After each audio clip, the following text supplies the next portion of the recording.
नमस्कार। Hindi star with Suresh Kumar में आपका स्वागत है। आज की इस वीडियो में हम आपको भयानक रस, बीभत्स रस, अद्भुत रस का वर्णन करेंगे। उदाहरण, परिभाषा और आसान से आसान तरीके से आपको समझाऊंगा इस वीडियो में, ताकि आपको अपनी किसी भी परीक्षा में रस संबंधी कोई समस्या ना आए।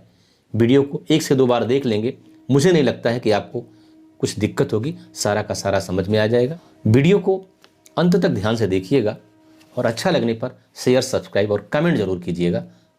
जब भय अस्थायी भाव, विभाव, अनुभाव और संचारी भावों में पुष्ट होकर आस्वाद्य हो जाता है, तब भयानक रस उत्पन्न होता है। बच्चों, मैं आपको रस की परिभाषा यही बताऊंगा, सभी रसों को। क्यों? ताकि आप एक याद कर लें, सारी याद हो जाए। दूसरी बात यह है कि ये परिभाषा बहुत ही ऑथेंटिक है और एनसीईआरटी बेस्ड है, और मैंने इसको देखा कि इसमें एक भी शब्द इधर उधर कट करने लायक नहीं। दूसरी विशेषता इस परिभाषा की है कि यह जो है आपके रस की परिभाषा को सही रूप से प्रकट करती है, और जो रस को समझने में, रस का कॉन्सेप्ट बनाने में आपको सहयोग देगी, बशर्ते इस परिभाषा के आशय को आप समझ जाएं, अर्थ को समझ जाएं। इसलिए मैं आपको रस की परिभाषा हर रस में यही बताया हूं, आगे आने वाले में भी यही बताऊंगा। अगर किसी में नहीं बताया हो तो आप इसको कर लीजिएगा। इसमें एक फायदा क्या हुआ कि सबका अस्थायी भाव आपको याद हो जाएगा, रटना नहीं पड़ेगा। आपकी बोर्ड परीक्षा में अस्थायी भाव आता है, कॉम्पिटिटिव एग्जाम में भी आप समझ जाएंगे कि कैसे इनका कौन सा भाव है, कौन सा अनुभाव है, क्या विभाव है। इसलिए मैंने इस परिभाषा को इस तरह से बहुत सोच समझ के डिजाइन किया है, और ऐसा करने के लिए मैंने एनसीईआरटी बुक की मदद ली है, जो कि बहुत ही प्रामाणिक होती है। तो आप हर जगह बस खाली अस्थायी भाव बदल देंगे, परिभाषा हर जगह वही रहेगी। 11 के 11 रसों में परिभाषा फिर से रिपीट कर रहा हूँ। जब भय अस्थायी भाव, विभावों, अनुभावों और संचारी भावों में पुष्ट होकर आस्वाद्य हो जाता है, अर्थात स्वाद लेने योग्य हो जाता है, तब वहां पर भयानक रस उत्पन्न होता है। इसी परिभाषा को सरल शब्दों में आपको बताता हूं। डरावने दृश्यों या भयजनक प्रसंगों के चित्रण से भयानक रस की उत्पत्ति होती है। इसका उदाहरण लेते हैं। उदाहरण ये है, एक ओर अजगर ही लख, एक ओर मृगराय, बिकल बटोही बीच ही पर्यो मूर्छा खाए। बिकल बटोही बीच ही पर्यो मूर्छा खाए। इसका अर्थ समझ लीजिए, तब आपको रस समझ में आ जाएगा। यहाँ पे कवि कह रहा है कि एक ओर अजगर ही, मतलब एक तरफ अजगर है, लख मतलब देख कर, एक ओर मृगराय, दूसरी ओर क्या है? मृगराय। मृगराय शेर की पर्यायवाची है, तो दूसरी तरफ क्या है? शेर है। बिकल बटोही, बिकल मतलब व्याकुल, बटोही मतलब राह चलने वाला पथिक, बीच ही, दोनों के बीच में ही, पर्यो मूर्छा खाए, मूर्छित होके गिर गया।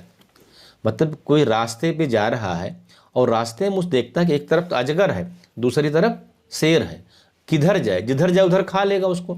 इधर जाएगा अजगर खाएगा, उधर जाएगा क्या खा लेगा? आपको शेर खा लेगा। तो ये सोच करके जो राही है, व्याकुल बटोही, बेचैन होकर के बीच में ही मूर्छित होकर के गिर पड़ता है। विकल बटोही बीच ही पर्यो मूर्छा खाए, वो बटोही बीच में ही मूर्छित होकर के गिर पड़ता है। अब यहाँ पर पथिक का हाल कुछ ऐसा है कि एक तरफ कुआं, एक तरफ खाई, जाए तो कहाँ जाए। तो यहाँ पर भयानक रस है। अब इसका हम व्याख्या कर देते हैं। इसका स्थायी भाव आपको पता है, भय होगा। आश्रय कौन है? पथिक। क्यों आश्रय है? क्योंकि उसके मन में रस उत्पन्न हो रहा है, उसके मन में भय उत्पन्न हो रहा है। फिर विषय क्या होगा? अजगर और शेर। मृगराय मतलब शेर होता है, जिसके कारण रस उत्पन्न हो रहा है, वो विषय हो गया। फिर उद्दीपन क्या है? अजगर और शेर की चेष्टाएं, उद्दीपन हो गया। और अनुभाव क्या है? मूर्छित होकर के गिर जाना। किसका? बटोही का। और संचारी भाव क्या है? त्रास है, शंका है, दीनता है, डर है, ये सब हो जाएगा। एक और उदाहरण हम लेते हैं। उधर गरजती सिंधु लहरियां कुटिल काल के जालों सी, उधर गरजती सिंधु लहरियां कुटिल काल के जालों सी, चली आ रही फेन उगलती फन फैलाए ब्यालों सी। ये वर्णन है जयशंकर प्रसाद की रचना कामायनी का, जिसमें उन्होंने प्रलय का वर्णन किया है। प्रलय आ गई है और सारे जो है देवता चिंतित हैं। मनु महाराज हिमालय पर्वत पर बैठे हैं, तो यहाँ पर देवता लोग डर रहे हैं। क्या दृश्य खींचा इन्होंने कि उधर गरजती सिंधु लहरियां, वहाँ सागर की लहरें गरज रही हैं। कैसी हैं? कुटिल काल के, जो कुटिल काल होता है उसके जैसे कुटिल काल अपना जाल फैलाता हुआ चला आ रहा हो, मतलब यमराज के जालों में फंसे जा रहे हों। चली आ रही फेन उगलती, वह फेन उगलती आ रही, जो समुद्र का पानी आता है झाग, उसमें झाग रहता है, उसलिए फेन कह रहे हैं कि चली आ रही फेन उगलती। कैसी? फन फैलाए ब्यालों से, जैसे कोई ब्याल मतलब सर्प होता है, जैसे कोई सांप फन फैलाए आ रहा है, उसी तरह से सागर की लहरें फेन उगलती आ रही। जैसे सांप फन फैलाता है तो विष फेंकता है, वैसे सागर की लहरें फेन उगलती सांप के फनों की तरह आ जा रही हैं, अर्थात सभी देवगणों को डस लेंगी और वो समाप्त हो जाएंगे। यह क्या है? यहाँ भी भय उत्पन्न हो रहा है। तो यहाँ भी क्या है? भयानक रस है। आश्रय क्या है? देवगण है। क्यों आश्रय है? क्योंकि उन्हीं के मन में तो भय उत्पन्न हो रहा है। तो आश्रय कौन होता है? मैंने पहले बताया है कि जिसके मन में रस उत्पन्न होता है। फिर विषय क्या है? जिसके कारण रस उत्पन्न होता है, अस्थाई भाव पैदा जाग जाता है। तो ऊंची ऊंची लहरें हैं। उद्दीपन क्या है? जो उसको और बढ़ाता है, तो लहरों का गरजना, फेन उगलना, जो डर को बढ़ा रहा है, ये उद्दीपन हो गया। अनुभाव, देवगणों का डर से भयभीत होना। संचारी भाव, वही त्रास, शंका, चिंता, आवेग आदि। तो बीभत्स रस क्या है? यहां भी वही परिभाषा है, घृणा उत्पन्न करने वाले, अमांगलिक, अश्लील या गंदे दृश्यों अथवा वस्तुओं के चित्रण से बीभत्स रस उत्पन्न होता है। घृणा उत्पन्न करने वाले, अमांगलिक, अमांगलिक जो मंगल ना हो, अश्लील जो देखने लायक ना हो, अशिष्ट, या गंदे दृश्यों अथवा वस्तुओं को देखने से या उसका चित्रण किया जाता है तो वहाँ पर बीभत्स रस उत्पन्न होता है। परिभाषा इसकी भी वैसे है, जुगुप्सा या घृणा, इसका स्थायी भाव, इसको याद रखिएगा, परीक्षा के लिए बहुत इंपॉर्टेंट है। तो जुगुप्सा या घृणा अस्थाई भाव जब विभावों, अनुभवों और संचारी भावों में पुष्ट होकर आस्वाद्य हो जाता है, तब वहाँ पर बीभत्स रस उत्पन्न होता है। ये हो गई साहित्यिक परिभाषा। बोलचाल की भाषा में आपके समझने के लिए क्या है, आप कैसे समझें कि यहाँ पर बीभत्स रस है? घृणा उत्पन्न करने वाला दृश्य हो, अमांगलिक दृश्य हो, अश्लील दृश्य हो, उसका चित्रण हो, तो वहाँ पर बीभत्स रस हो जाएगा। लेकिन साहित्यिक परिभाषा वही हर रस में रहेगी जो मैंने बताया। अब इसका एक उदाहरण हम देते हैं। सिर पे बैठे हो काग आंख दो खात निकारत, खींचत जीभ ही स्यार अति आनंद उर्धारत, गीध जांघ को खोदी खोदी के मांस उपारत, स्वान आंगुरिन काट काट के खात बिदारत। पढ़ने में घृणा लग जा रही है। ये जिक्र वहाँ का है कि हरिश्चंद्र, सत्यवादी राजा हरिश्चंद्र जब मरघट पर डोम की नौकरी कर रहे थे, जब उनका सारा राजपाट उन्होंने दान दे दिया था, तब श्मशान घाट पर देख रहे हैं कुछ लाशें हैं, उनमें सिर पर कौवा बैठा है और दोनों आंखों को निकाल के खा रहा है। खींचत जीभ ही स्यार, जीभ को सियार खींच कर खा रहा है। और आनंद उर्धारत, अति ही आनंद उर्धारत, मतलब अपने हृदय में बड़ा आनंदित हो रहा है। कौन? सियार, जीभ को खींच के खाने में। और गिद्ध क्या कह रहे हैं? गिद्ध जांघ को खोदी खोदी के मांस ऊपर, गिद्ध जो है जांघ को खोद खोद करके मांस निकाल रहे हैं। और स्वान, स्वान मतलब कुत्ता, आंगुरिन, अंगुलियों को काट काट के खा रहे हैं। खात बिदारत, खा रहे हो, फैला रहे हैं। और ये दृश्य सोचिए आप, कितना भयानक, कितना गंदा लगता है। आप कभी कभी सोशल मीडिया पर देखते हैं, कुछ आपके दोस्त होंगे फेसबुक या व्हाट्सएप पर ऐसे ऐसे दृश्य शेयर कर देते हैं कि देख करके लगता है बंद कर दें, घिन आ जाती है। मैं तो ऐसे फ्रेंड्स को ब्लॉक कर देता हूँ। और आप भी उसको मत देखिए, उससे आपके दिमाग पर नकारात्मक असर पड़ता है। चाहे फेसबुक, किसी भी सोशल प्लेटफॉर्म पर अगर ऐसे भयानक घृणा उत्पन्न करने वाले दृश्य हैं तो बिल्कुल मत देखिए। तो ये क्या है? बीभत्स रस के उदाहरण है। मेरा खुद का मन खिन्न हो गया। अब यहाँ पर मैं समझा देता हूँ, इसको ज़्यादा डिटेल में नहीं बताऊँगा क्योंकि इसका उदाहरण बहुत कम आपकी बोर्ड परीक्षा में आता है, इसलिए मैं नहीं बताऊँगा। क्योंकि आपके कोर्स में इस तरह कोई कविता है नहीं तो देगा नहीं जल्दी। चलिए, आश्रय कौन है इसके? हरिश्चंद्र है, जो देख रहे हैं, क्योंकि उन्हीं के मन में भाव उत्पन्न हो रहा है। जिनके मन में ये भाव उत्पन्न हो रहा है बीभत्स रस का, वो आश्रय हो गए। विषय क्या है? जिसको देख करके हो रहा है। तो किसको देख कर? मुर्दे को, मांस को और श्मशान घाट को। उद्दीपन क्या है? जो रस को बढ़ा रहे हैं तो क्या हैं, कौवे हैं, सियार हैं, गिद्ध हैं, उनकी जो घृणित चेष्टाएं हैं। अनुभाव क्या है, उपकाई आना, बमन आदि, मतलब उल्टी हो जाना, उल्टी होने का मन होना है, सब देख के आपका मन नहीं खराब होगा, तो ये हो गया अनुभाव। संचारी भाव क्या है, ग्लानि होगी, आवेग होगा, दीनता होगी और निर्वेद होगा, इसका संचारी भाव। अब अस्थाई भाव क्या इसका है, जुगुप्सा या घृणा है, पहले ही बता दिया मैंने। तो ये हो गया आपका बीभत्स रस। अब आइए अद्भुत रस के बारे में हम जिक्र कर लेते हैं।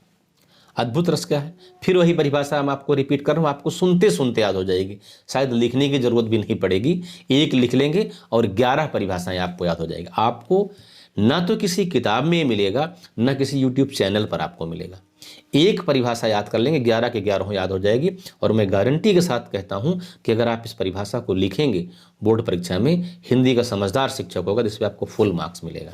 क्योंकि ये NCERT बेस्ड है, इसमें एक भी शब्द फालतू नहीं है। बहुत सोच समझ के मैंने आपको इसके लिए बनाया है, ताकि एक याद करने पर सारे याद हो जाए।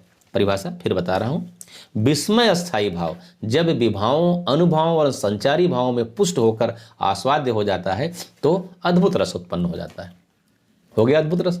दूसरे को लिखना है, जिस रस की परिभाषा लिखनी है उसी का अस्थाई भाव वहां पे डाल दो, बस परिभाषा बदल गई। बाकी अस्थाई भाव, विभाव, अनुभाव, संचारी भाव में पुष्ट होकर आस्वाद्य हो जाता है, इतना कॉमन रहेगा सब में। हो गई परिभाषा।